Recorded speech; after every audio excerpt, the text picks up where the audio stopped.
Are you a business owner looking for real advice and input? You're in the right place. From concept to launch to growth, funding, and beyond. Welcome to Startup Hustle with your hosts. One once sold a business for $150 million. The other, the author of $1 Million Bedroom. Here are your hosts of Startup Hustle, Matt DeCoursey and Matt Watson.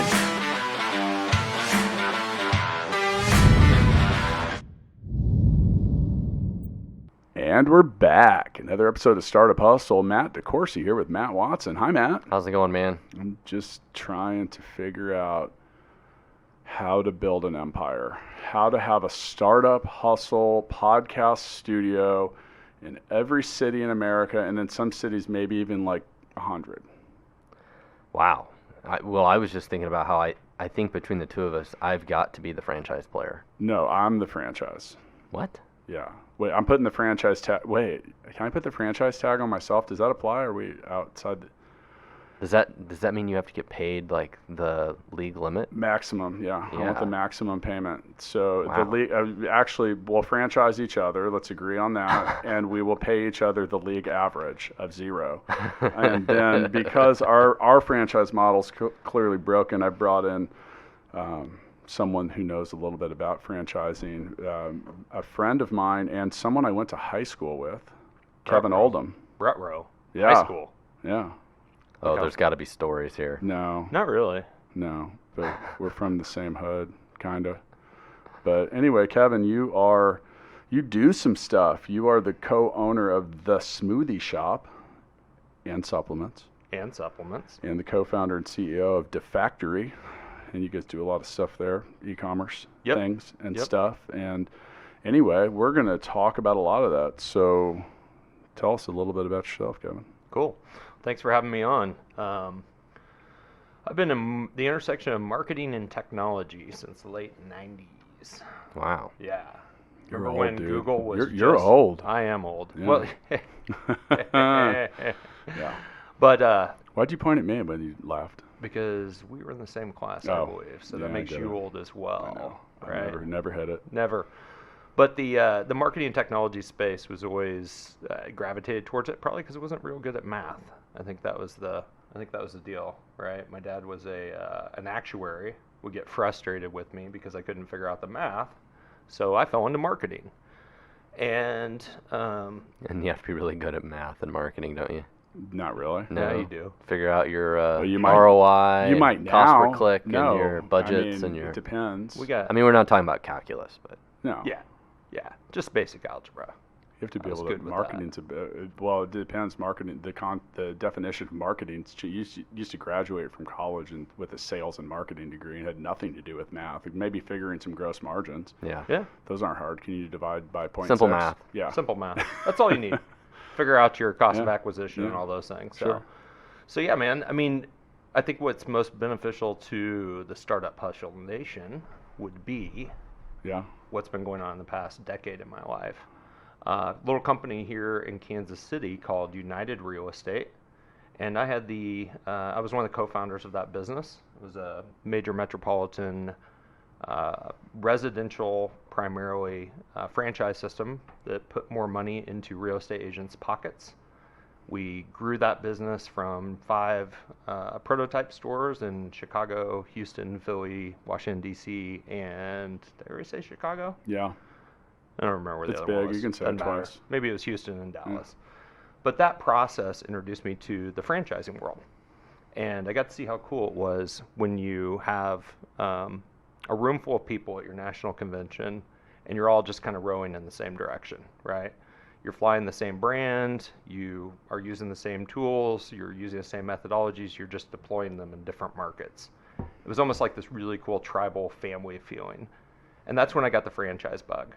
I really never gave too much thought to like the franchise business model prior to building one.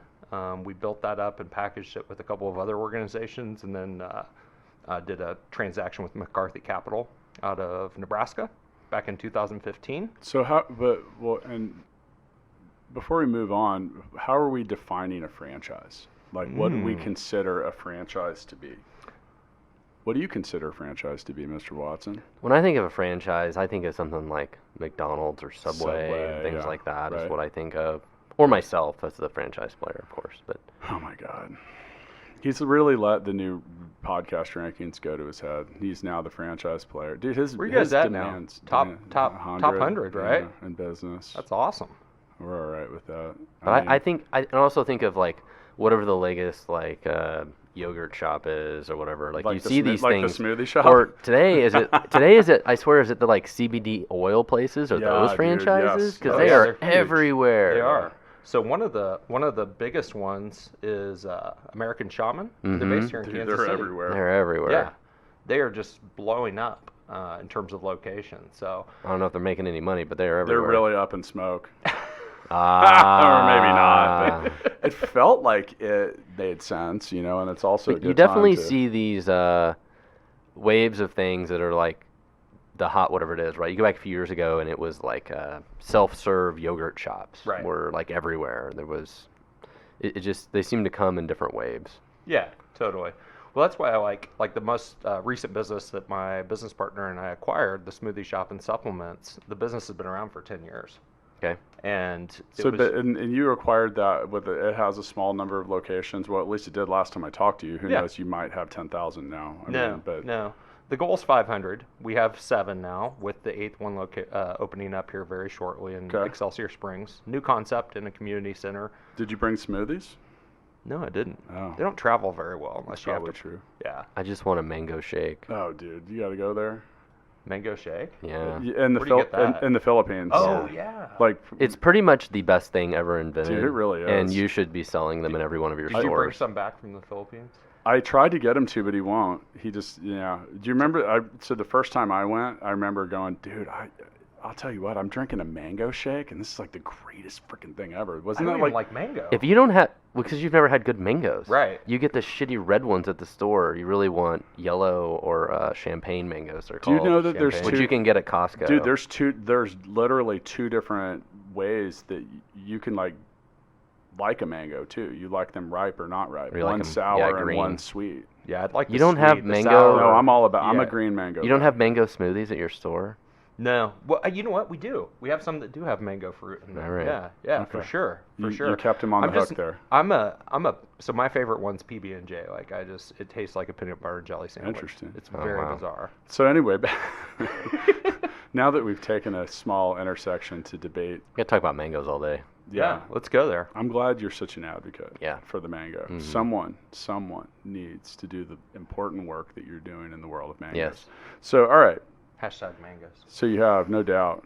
By the way, if you want to tag at Startup Hustle Podcast with you and a mango, yeah, we'll talk about you. Pretty much guaranteed. Do it on I'm gonna do Instagram. that. We'll see what happens. Like, okay. So you're opening your 8th location, but let's take this. We're here to help people with all of the things that they need to do, and so at some point, the Smoothie Shop, which you can check out at thesmoothieshop.com.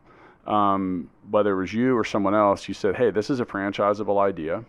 So what goes into determining like how or when, like how is my idea franchisable? Because I've talked to a lot of people that are like, "Hey, this is franchisable," and maybe it is. Maybe there's a lot of competition. There's a lot of franchises out there, Yeah. and like I think a lot of people don't realize as well. If you're going to franchise stuff, you have to support.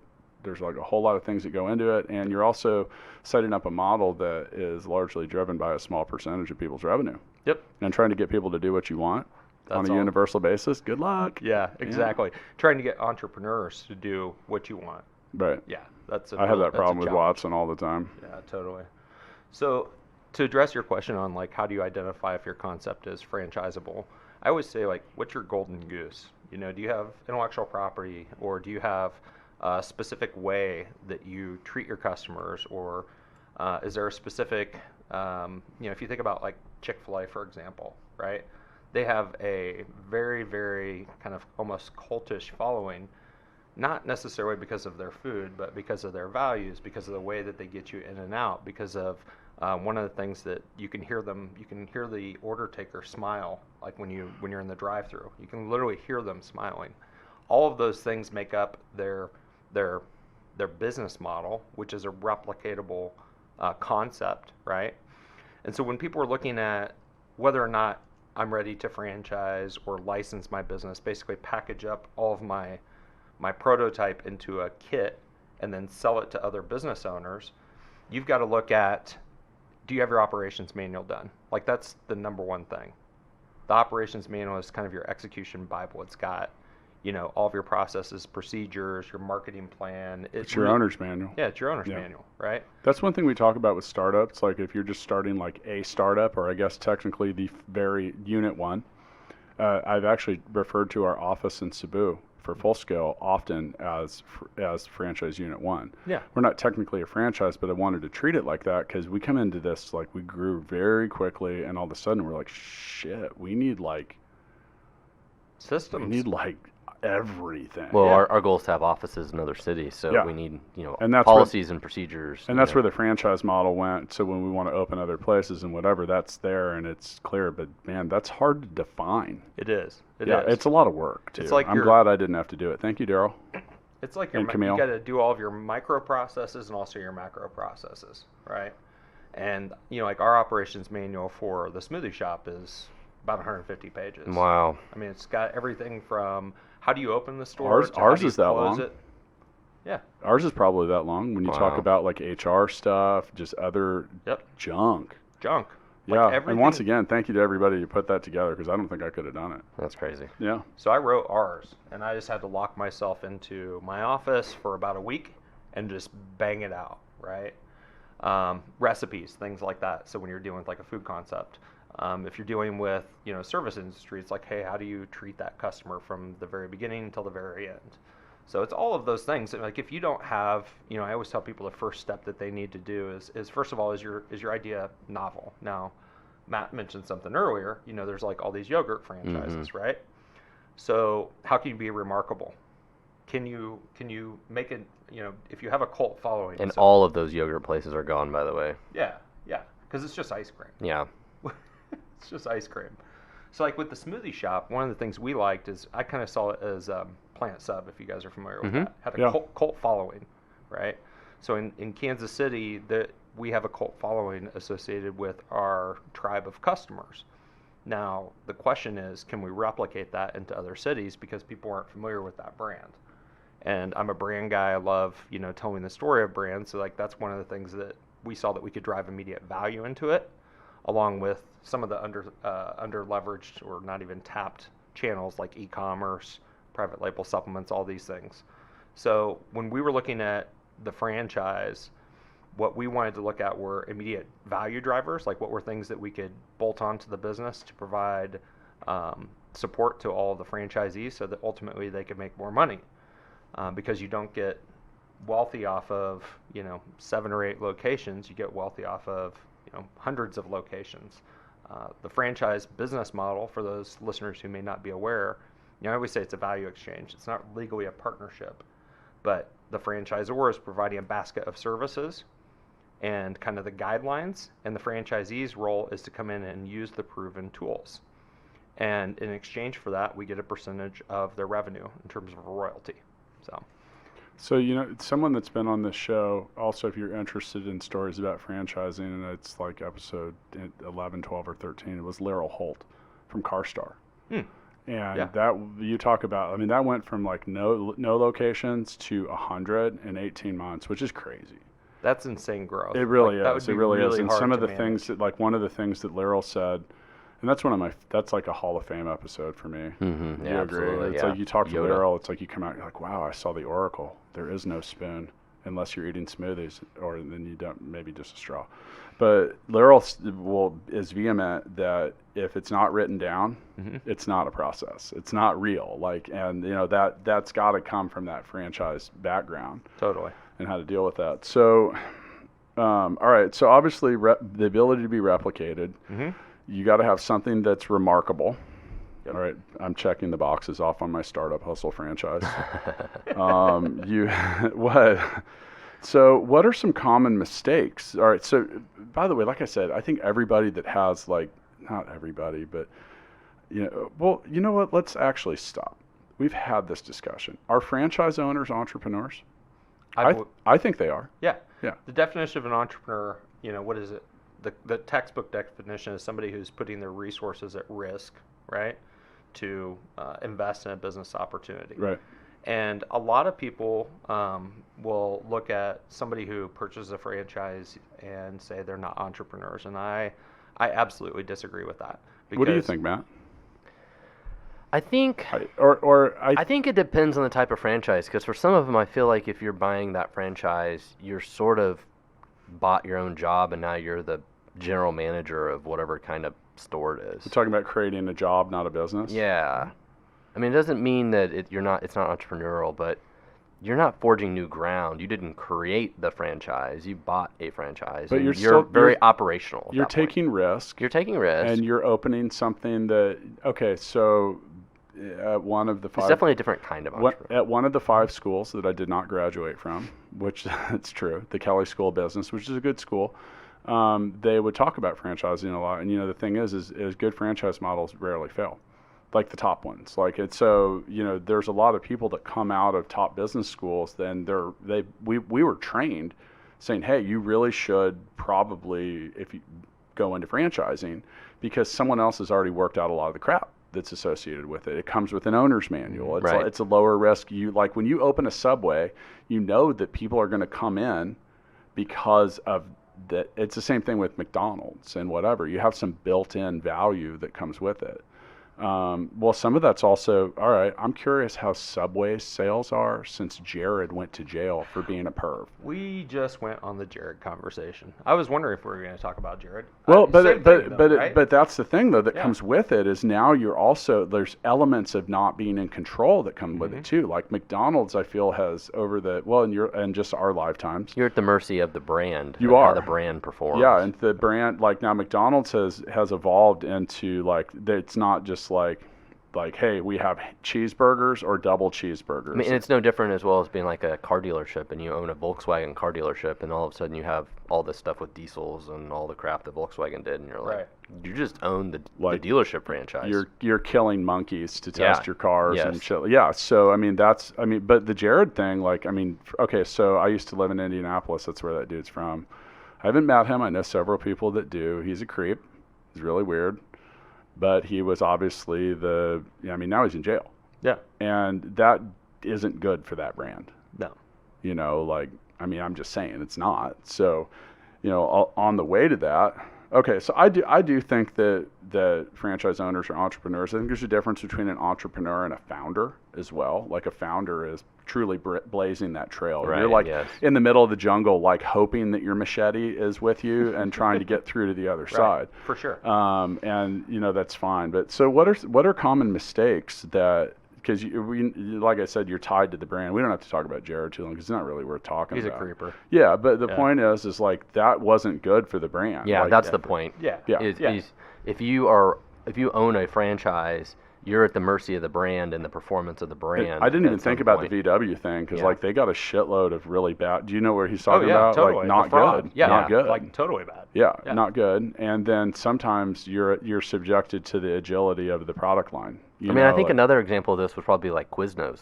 All of a sudden there was Quiznos freaking everywhere. Yeah. It was one of the hottest franchises, and then somehow or another they changed the product quality or whatever it was, and then it just slowly just tanked, and now Quiznos is gone. Yeah, do you want to know an interesting Matt DeCourcy fact? Yeah. I've been fired from one job in my life, and it was Quiznos.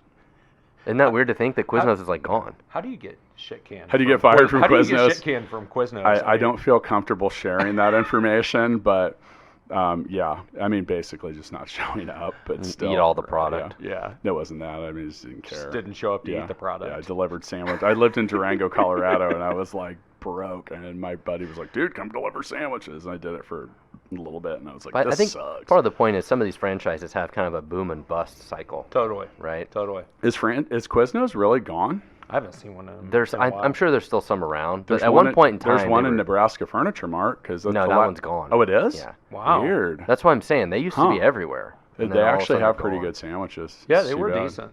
Yeah, they were decent. We're good enough. Yeah. So what are common mistakes that are controllable by a franchise owner that you have seen or feel that people could make?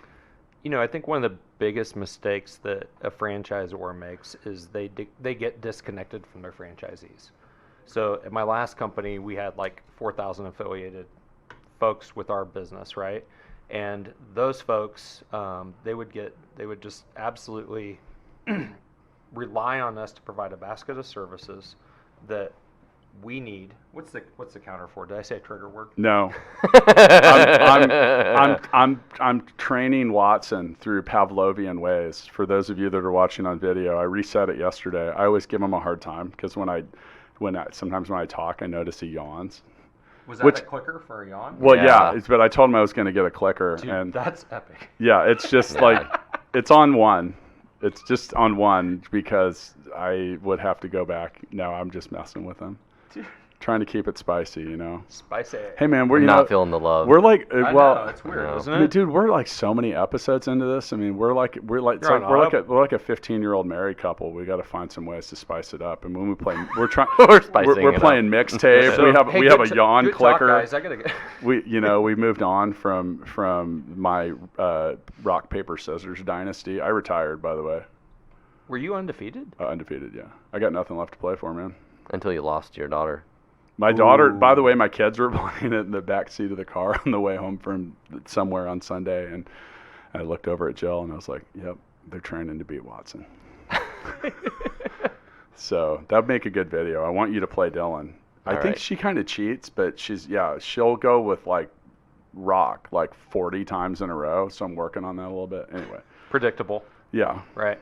So let's talk about mistakes. One of the things is the disconnect between, the headquarters of the franchise and the actual people operating the business model. That was one of the common things that we would hear at my last company is, hey, you guys haven't been out to see me in a while, right? So we think it's ultra important that you're involved. For us in Kansas City, just having a Kansas City presence with the Smoothie Shop and Supplements, it's very easy for us to go visit our location. So staying very close to the pulse of what they need. And the reason that it's important is that you're paying a percentage of what you do to the headquarters, and then if they're not like doing anything or showing up, you start to resent it. Yeah, and the other thing is, they're my customer. Yeah. That's what I always tell people. I go to work every day for those business owners, and my close secondary customer is the retail customer who's coming into their stores. But ultimately, my job is to be of service to those business owners, flying the flag so that we can actually go out and help them grow, right? Otherwise, if they're not growing, we don't make money. So it's a really accountable relationship. So that's one of the biggest things is that franchises will grow to a certain point and they'll get disconnected from their franchisees. A fantastic movie for anybody who's thinking about franchising is The Founder. I love that movie. It's great. Have you seen it? No. It's great. Michael Keaton plays Ray Kroc. Yeah, it's awesome. The McDonald's founder. Okay. And like and that's a great example because the original dudes that invented McDonald's, they didn't really want to franchise. Well, they kind of wanted to franchise it, but they were like so micromanagey about everything. They invented they called it the Speedy system and like the kitchen efficiency. Like they were really great at that, but then they were just like too great at 2 restaurants. And one of the things they were always really complaining about is how do you keep quality control? And that's a huge problem with franchises too. How do you get 400 locations to do what you want them to do to have a standardized brand? And because they as they opened some of their first restaurants, they went to some of them and they're like, this place was serving burritos along with it. They're like, yeah, but people want burritos too. They're like, no, we have like a standard brand thing. This place had fried chicken and there's barbecue at another one, and just like that early adoption was kind of crazy. Yeah, and what I remember from that film is, and we've taken this to heart. If you remember the scene where they talked about they used to have their milkshakes, they had this huge freezer, and then they introduced, one of the franchisees introduced this dry packet, substance that could make the milkshake with a glass of water, right?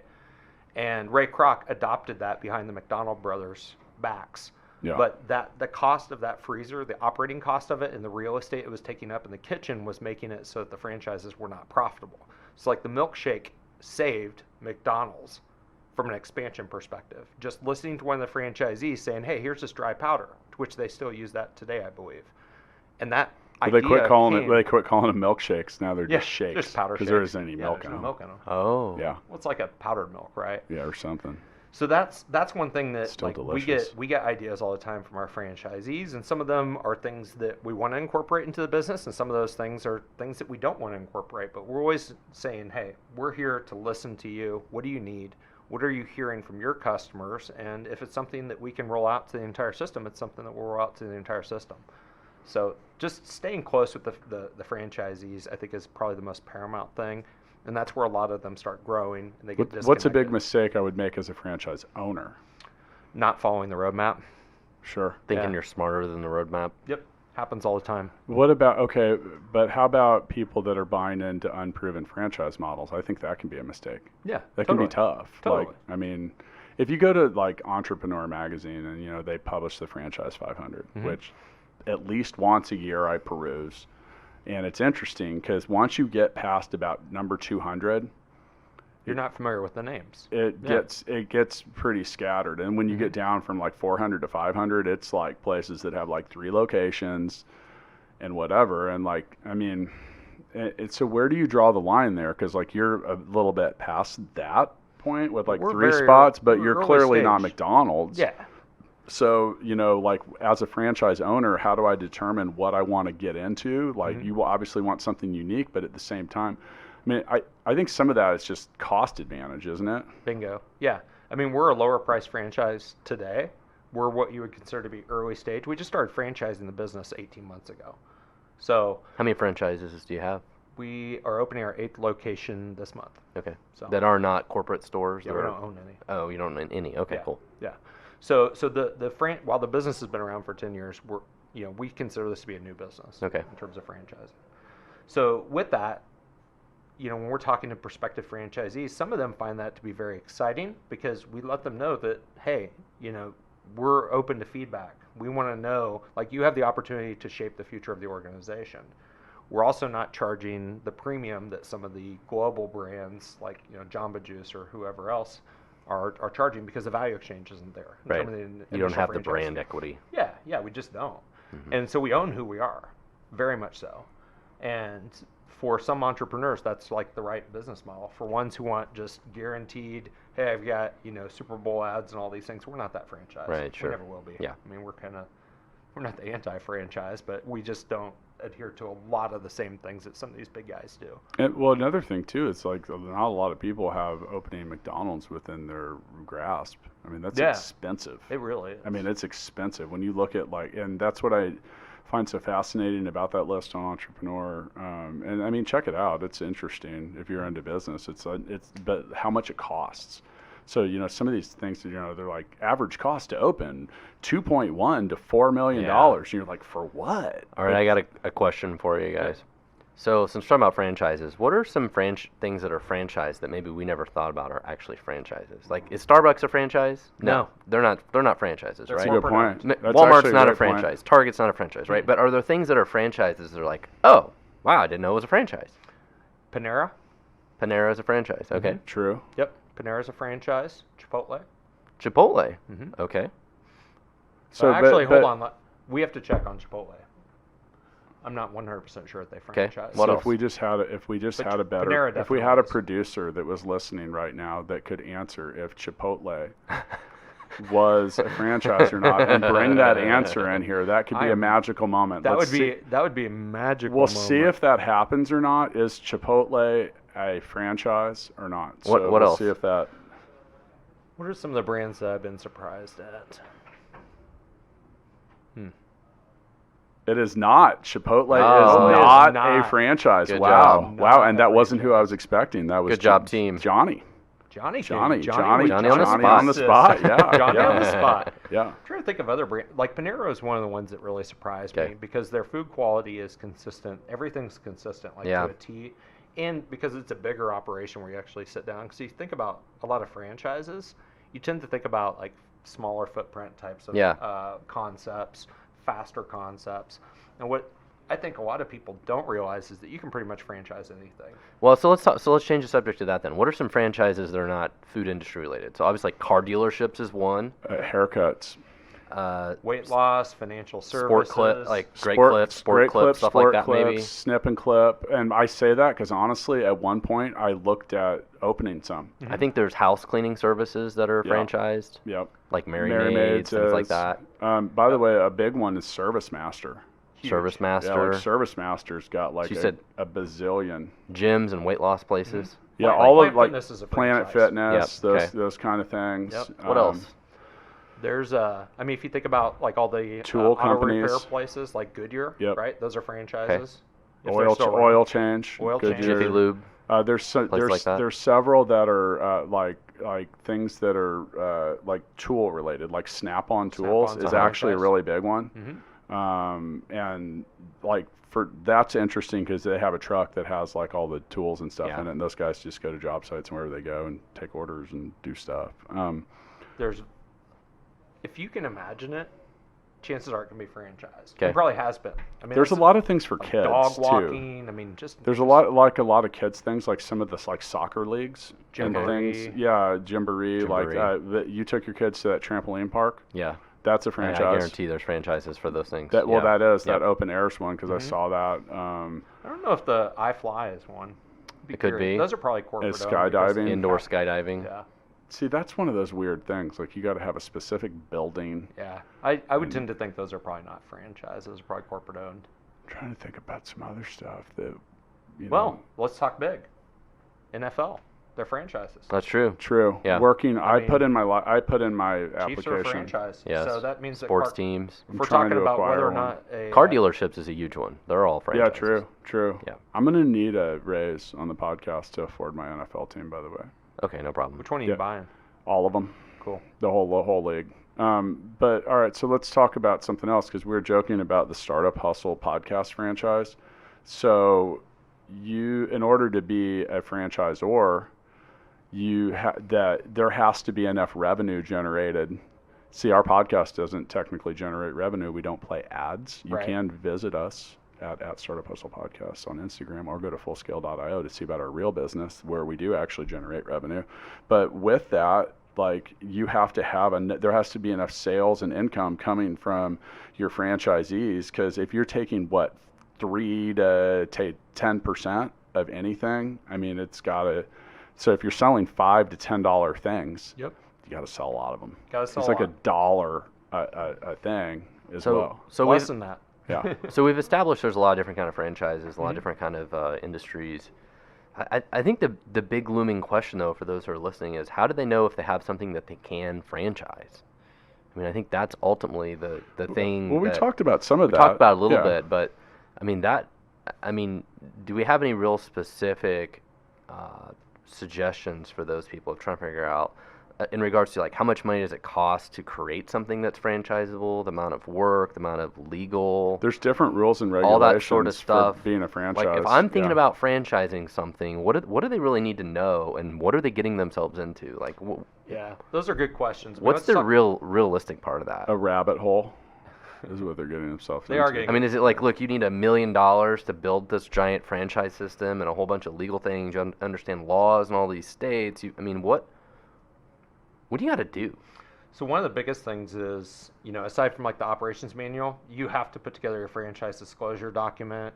You have to put together your franchise agreement. Those documents are not cheap to put together, right? So, I always tell people $20,000-$25,000 to an attorney. Luckily, we found a franchise attorney here in Kansas City, which is awesome. So, like, Kansas City entrepreneurs who are thinking about franchising, there's somebody here who just does that. Okay. The next thing that you have to think about is this really what I want to do, right? So you go from, I always tell people, so true. The coffee shop in my neighborhood, right? So if I'm the owner of that coffee shop in my neighborhood and I'm making coffee and I'm going and enjoying interacting with the customers, I'm more of like a business to customer B2C relationship. I'm going to flip my hat, and all of a sudden I'm going to be in the business of supporting other people operating my business system. Are you mentally ready for that shift?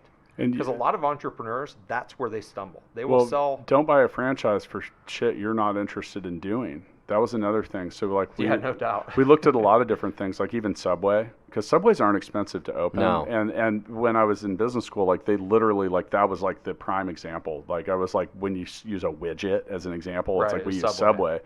Subway. And when I came down to it, I was like, I don't want to work there.